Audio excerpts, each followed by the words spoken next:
font l'actu et ils sont sur un JFM. 7h45, l'invité du jour. Il est presque 7h45, merci d'être avec nous. C'est décidément une semaine où la course à pied est reine sur le bassin Montluçonnais. On va parler de ceux qui sont amateurs de nature, de petits sentiers, de chemins parfois escarpés, puisque se déroule ce dimanche au départ de Mazira une nouvelle édition du Trail des sentiers du Colporteur. C'est porté par l'association Cap 03 et deux de ses membres sont avec nous ce matin. Nathalie Blorville, bonjour. Bonjour. Présidente adjointe, et Eric Malauran, bonjour. Bonjour. Secrétaire de Cap 03. Cette épreuve que vous étiez venu nous présenter déjà l'année dernière, qui avait été un temps mis un petit peu entre parenthèses. Finalement, le renouvellement de l'an passé vous a donné envie de poursuivre pour une nouvelle édition cette année? Oui, il y a la renaissance l'an dernier, effectivement, était plus qu'encourageante. Un nombre de participants qui était standard, mais pour un démarrage c'était bien parce qu'il n'y avait pas énormément de communication. On n'a pas des moyens de communication énormes, on est sur un petit club, une association qui n'est pas du niveau de la Voix entre autres par exemple, mais sur le même esprit par contre. Mais effectivement sur le même esprit, et puis vous vous êtes rendu compte peut-être qu'il y avait vraiment un intérêt pour aller découvrir, je le disais tout à l'heure, des facettes un peu plus méridionales des gorges du Cher. Ouais, tout à fait. On se retrouve effectivement sur ces gorges du Cher qui s'élargissent, ça on le savait, mais le passage sur les barrages et ceux qui ont découvert l'an dernier la course ont bien compris qu'on n'était pas sur un Lavaux bis, mais bel et bien sur le trail des sentiers du Colporteur avec son image, ses paysages, ses difficultés qui sont différentes aussi, et ça a rendu la course très intéressante. On a eu des retours très positifs. Et on a quelques retours de nos meilleurs coureurs de l'an dernier qui vont venir nous revoir. Ouais, ça sera dimanche, on va en parler avec les départs à partir de 9h. On va vous donner toutes les infos pratiques dans les minutes qui viennent. Vous disiez, c'est pas un Lavaux bis. Finalement, c'est quoi qui différencie cette partie des gorges du Cher de celle qui est explorée depuis maintenant une vingtaine d'années quasiment à Lavaux? Ouais. La différence est sur le déroulement de la course où on part déjà sur des paysages plus larges. On est plus effectivement sur le bocage au départ, donc une course qui devient, si on parle de la technique de course, un peu rapide au départ. Donc très élargi, on rentre pas directement dans les gorges du Cher comme Lavaux. Ensuite, on va effectivement rentrer dans des zones qui sont très similaires, avec des zones escarpées, des bonnes pentes, de quelques bonnes descentes, le passage le long des rivières, mais ça c'est sur la fin de la course, et surtout les 24 qui en profiteront. Et les autres vont parcourir des chemins du même type, mais le long des barrages de Prat, de Rochebu, ils vont traverser ces zones-là. Et en fait, on vient effleurer au château de l'Ours le trail de Lavaux Sainte-Anne, et on prend le relais, nous, derrière, sur effectivement des paysages relativement différents, dans une zone Natura 2000 totalement préservée. Et là, on n'est plus sur des sentiers, on est carrément, même si Lavaux le fait également, mais quand même beaucoup plus encore sur de la trace. C'est qu'il y a pas on a ouvert des sentiers qui sont plutôt des passages d'animaux.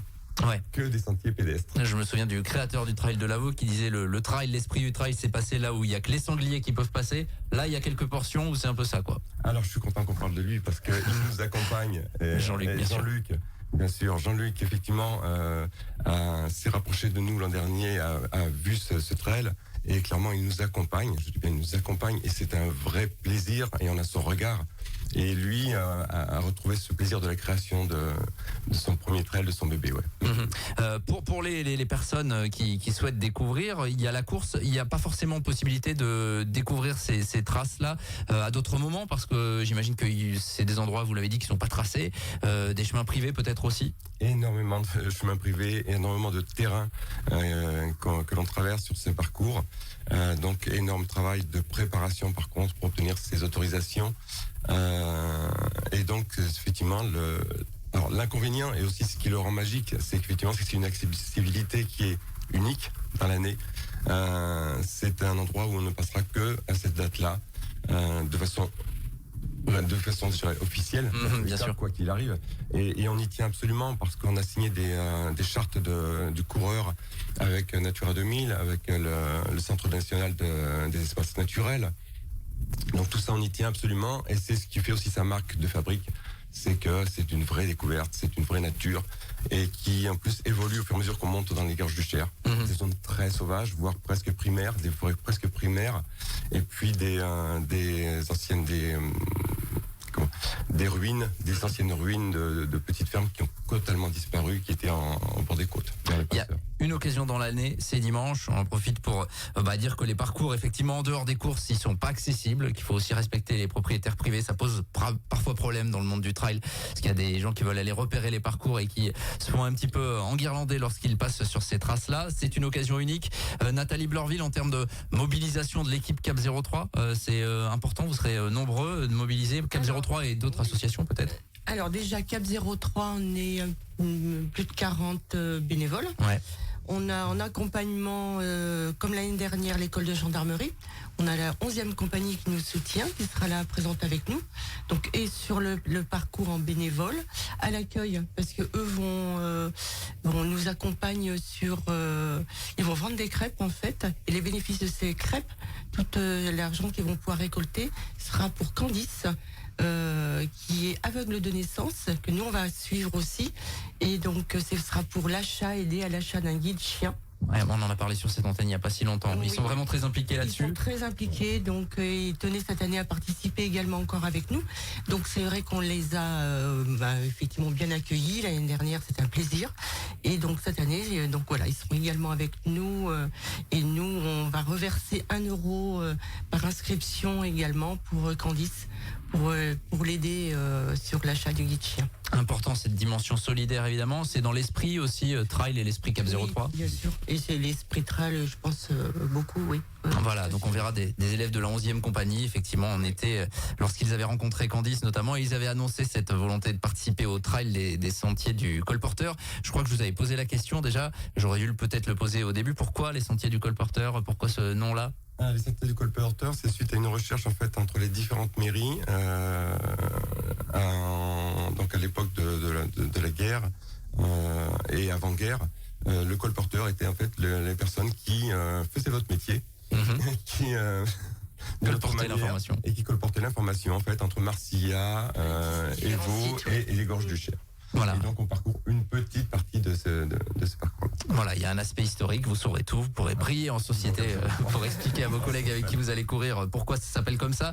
Venons-en donc au programme de ce trail des sentiers du colporteur que vous avez voulu vraiment graduer, c'est-à-dire qu'il y a une épreuve qui est accessible et puis une autre, peut-être la plus longue, qui est un petit peu plus destinée aux des personnes un peu plus aguerries.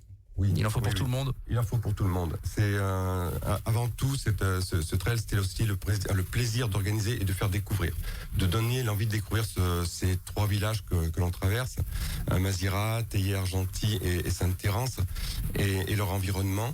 Donc c'est avant tout de faire découvrir. Donc quel que soit le niveau. Donc le 8 km est ouvert effectivement aux trailers et coureurs du dimanche, c'est pas péjoratif. J'ai envie de dire même aux randonneurs actifs. Ouais. En fait, il y a combien de D+ sur le 8 km? Il y a 250 de D+ quand même. Et le souci, c'est que c'est pas 250 répartis gentiment sur les 8 km. Effectivement, c'est que vous prenez des petites patates de 50 mètres. D'accord. Il y en a quand même quelques-unes. Donc c'est pour ça aussi qu'on a fait très attention par rapport aux randonneurs. Et par rapport au niveau technique, il y a même un niveau technique au niveau des efforts, tout simplement, qui est pas négligeable malgré tout. Même si la distance est courte, les efforts sont sensibles, on va dire. Bien sûr.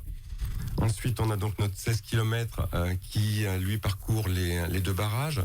Là, par contre, on se retrouve effectivement déjà avec quelques difficultés techniques. On a 4 grosses montées. Traversée de ruisseaux, on est dans le vrai trail physique nature où on affronte la nature et où elle nous accueille d'ailleurs trop bien, et puis mais qui est accessible à des coureurs de trail habitués. Bon, ils sont habitués. En termes de D+, ça fait combien le 16? 650 quand même. Ok, donc sur 16 km c'est quand même plutôt pas mal. Voilà, en fait la course, sa difficulté est que ces D+ sont quasi instantanés. C'est 3-4 fois où vous montez des bonnes côtes. Le reste du temps, sur le 16, la partie du départ est très roulante, il y en a plus de la moitié qui est roulante, donc les gens peuvent dérouler. L'avantage aussi, ce qu'on a comme aspect qui est intéressant, c'est que on a des zones de relâchement, des zones où effectivement on peut courir, allonger la foulée, et on allonge la foulée et on reprend et on gère, et là on retombe dans le dur, dans des zones très très techniques, même sur le plat technique aussi, passage de rochers, passage d'arbres, Ouais, ça je tiens à le signaler quand même. Il faut le préciser effectivement, qu'il n'y ait pas de mauvaise Il surprise. n'y aura pas de mauvaise surprise. Et puis parlez-nous du 24, parce que Donc, le 24, temps file. ils auront les mêmes surprises. Donc le 24, le 24 km, donc 900 D+, et toujours des passages techniques. Et vous aurez un petit peu de parcours du combattant, gentiment, mais parcours du combattant, c'est simplement, ça veut dire par là, passer un tronc, une fois dessus, une fois dessous, et des découvertes et quelques surprises. Ouais, c'est dans l'esprit effectivement. Les inscriptions se font en ligne et sur place. Click et go pour le site. Préférence pour les inscriptions en ligne, ça va de soi. C'est pour nous aussi pour l'organisation. Donc inscription en ligne sur le site Click et Go. Les inscriptions se font quasiment jusqu'au dernier moment sur le site, hein, d'accord, jusqu'à donc samedi, je pense 20h. Cédric sera ok pour gérer tout ça. Et nous prendrons éventuellement quelques inscriptions sur place.